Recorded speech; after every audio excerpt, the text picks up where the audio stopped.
3 years, my mother-in-law Linda systematically poisoned my wife against me while pretending to be supportive to my face. She convinced my wife I was financially irresponsible, emotionally unavailable, and holding her back from her dreams.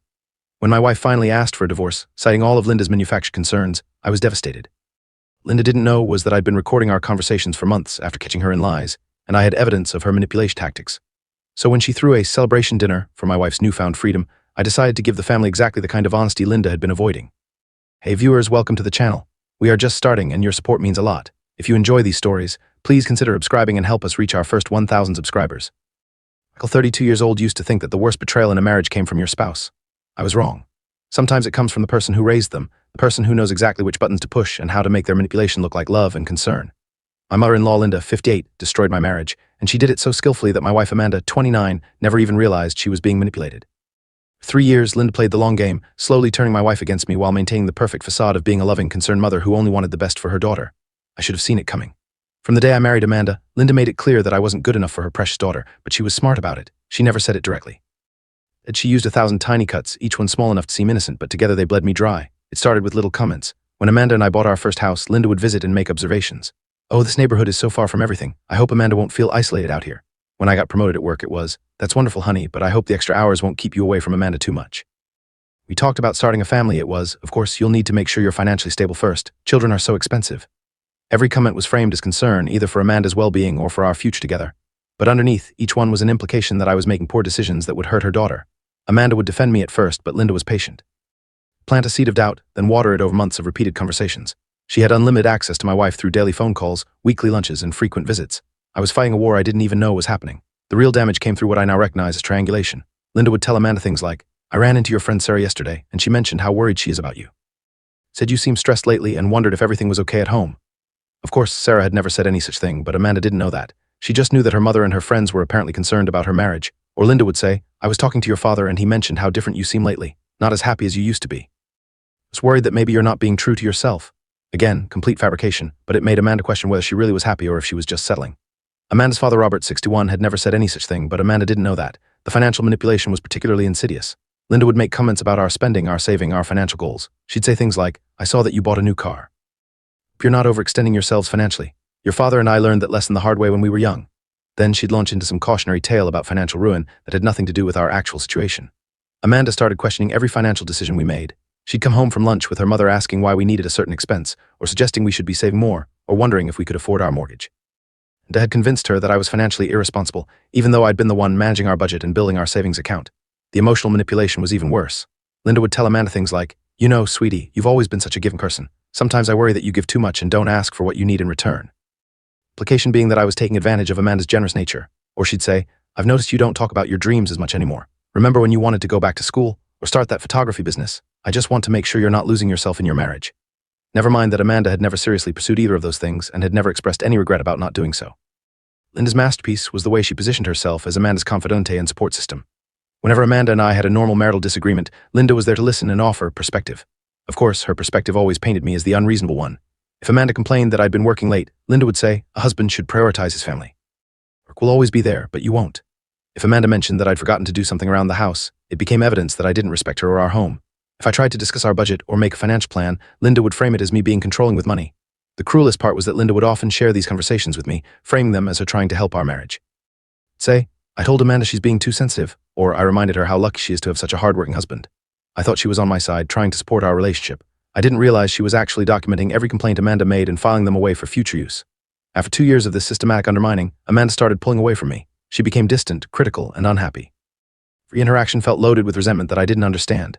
She'd snap at me over small things, question my decisions, and constantly compare our relationship to other couples we knew. When I tried to address the growing tension between us, Amanda would get defensive and accuse me of not listening to her concerns. But when I asked what those concerns were, she couldn't articulate them clearly. It was all vague feelings about being unfulfilled, unsupported, and misunderstood. I now realize these were Linda's words coming out of Amanda's mouth. The breaking point came last spring when Amanda asked for a divorce. She sat me down and delivered what sounded like a prepared speech about how we'd grown apart, how we wanted different things, how she needed to find herself again. The reason she gave me echoed something Linda had been saying for years. I was devastated. I begged Amanda to try marriage counseling to give us another chance, to help me understand what had gone wrong. But she was already emotionally divorced from our relationship. In her mind, Linda had spent years preparing her for this moment, validating every doubt and building up every small issue into an insurmountable problem. Broke my heart was that Amanda genuinely believed these were her own realizations. She thought she'd slowly come to understand that our marriage wasn't working, not realizing that every thought had been carefully planted and nurtured by her mother. But I started paying closer attention to Linda's behavior during this period, and that's when I began to see the pattern. I noticed how she'd bring up specific topics during family dinners, then watch Amanda's reaction. I noticed how she'd steer conversations toward our supposed problems, always with that concerned maternal expression. I started documenting our interactions. I'd record conversations on my phone when Linda came over, capturing the way she'd subtly criticize our choices or plant seeds of doubt about our future.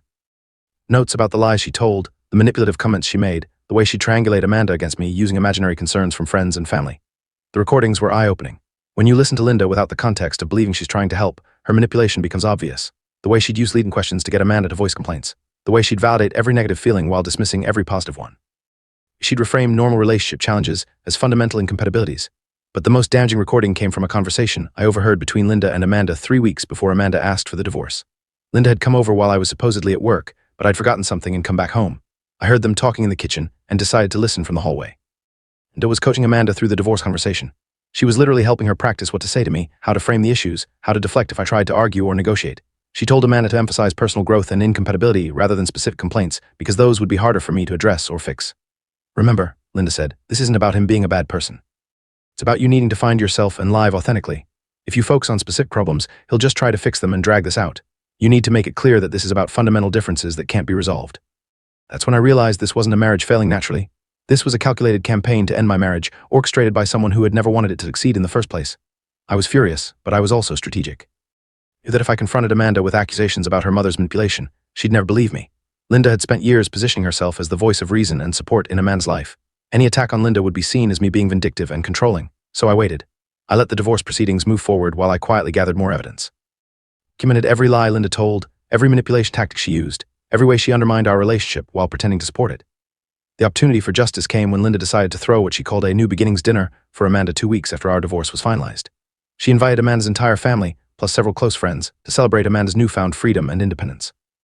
Positioned it as a support gathering for Amanda's fresh start, but I knew it was really Linda's victory celebration. Amanda invited me, believe it or not. We were trying to maintain a friendship, and she thought it would be good for me to have closure and support from her family during this transition. She had no idea that her family, led by her mother, had orchestrated the entire situation. I accepted the invitation, and I came prepared. Dinner, Linda gave a speech about how proud she was of Amanda for having the courage to prioritize her happiness and pursue her authentic self. She talked about how sometimes we have to make difficult decisions to live the life we're meant to live. Everyone applauded, and Amanda cried tears of gratitude for having such a supportive mother. When Linda finished, I asked if I could say a few words as well. I thanked everyone for their support during this difficult time, and I said I wanted to share some insights I'd gained about relationships and family dynamics during our marriage. Then, I played the recordings.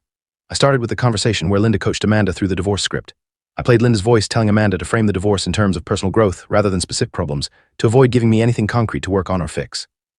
I went completely silent. Amanda's face went white as she heard her mother's voice strategically planning the end of my marriage. Then I played more recordings. Linda criticizing our financial decisions while pretending to be supportive. Linda planting doubts about my character and intentions. Linda lying about conversations with Amanda's friends and family to make Amanda think everyone was concerned about our marriage. I had 3 years' worth of evidence, carefully cataloged and time-stamped. Every manipulation tactic, every lie, every way Linda had systematically poisoned my wife against me while maintaining her facade of being a loving, supportive mother.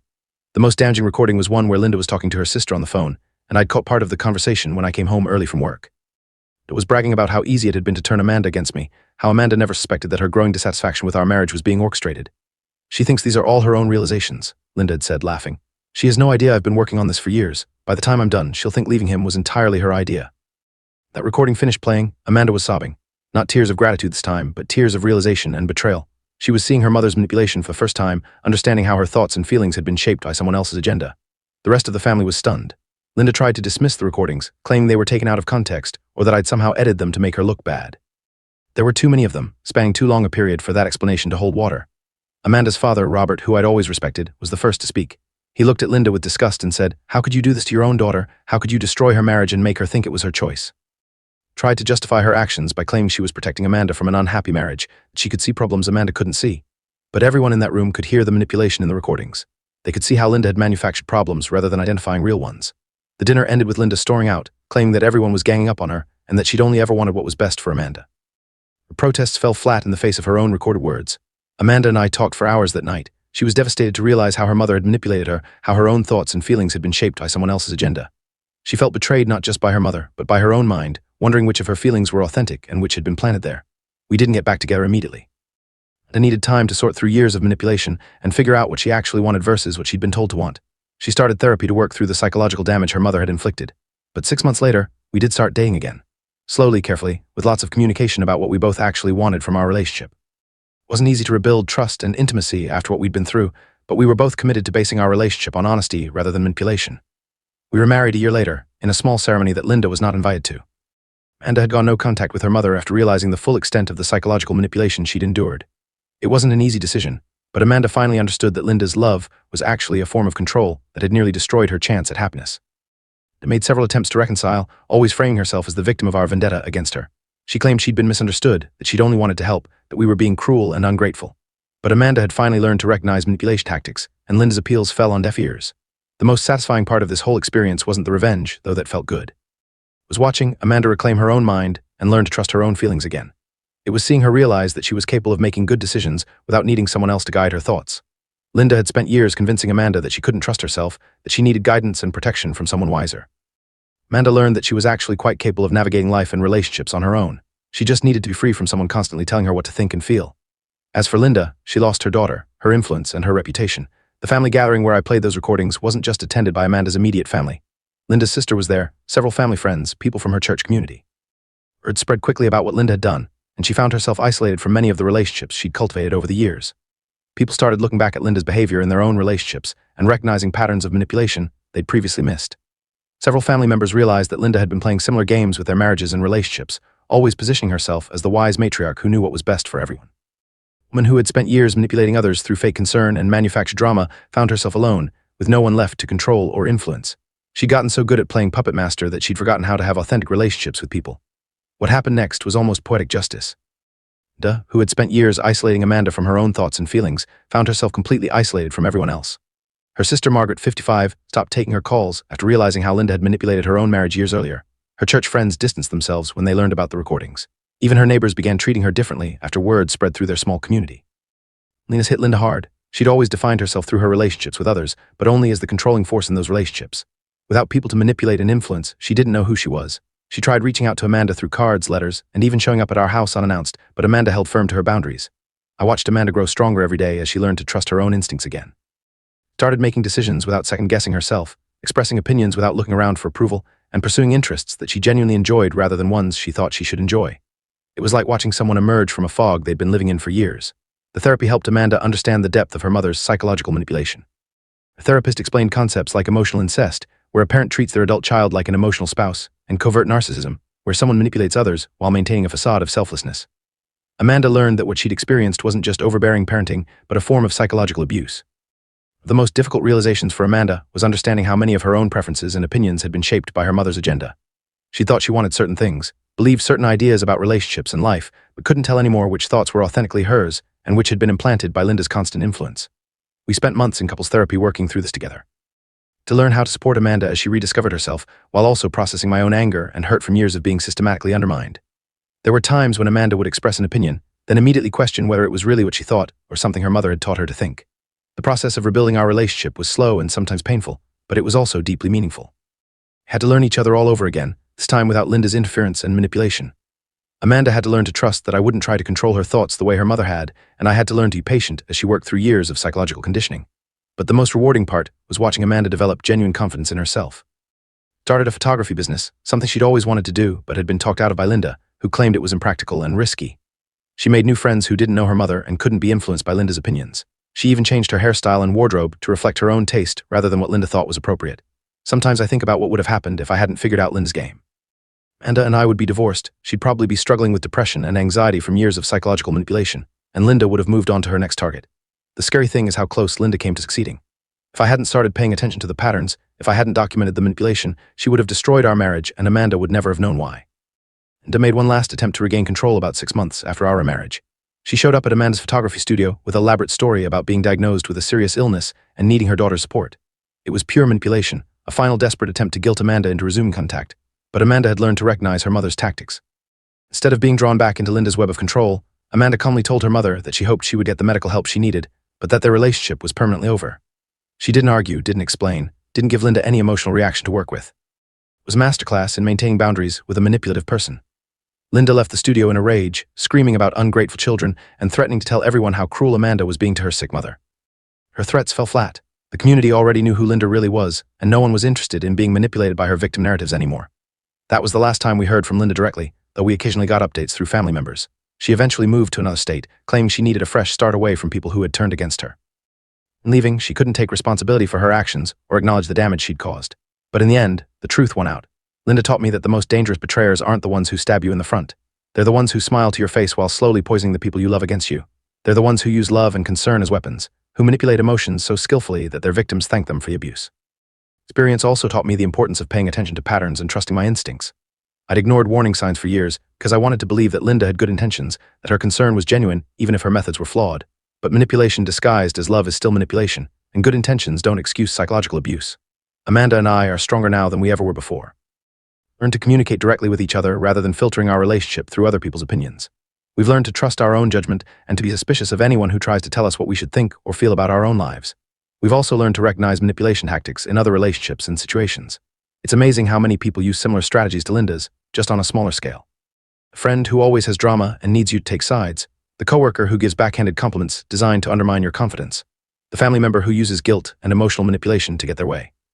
Most importantly, we've learned that real love doesn't require manipulation, control, or manufactured drama.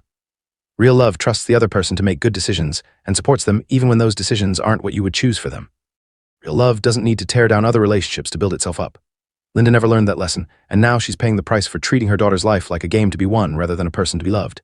She chose control over connection, manipulation over genuine relationship, and in the end, she lost everything that actually mattered. Recordings that exposed Linda's manipulation are still saved on my phone, not because I need them anymore, but as a reminder of how subtle and sophisticated psychological abuse can be. They serve as evidence that what happened to us was real, that the damage wasn't imagined, and that sometimes the only way to fight manipulation is with undeniable truth. Marriage now is built on a foundation of honesty, direct communication, and mutual respect. We've both learned that healthy relationships require constant attention and care, but not the kind of obsessive control that Linda mistook for love. We support each other's growth and independence, knowing that a strong individual makes for a stronger partnership. Thought she was protecting her daughter by controlling every aspect of her emotional life, but in reality, she was preventing Amanda from developing the skills and confidence she needed to build healthy relationships.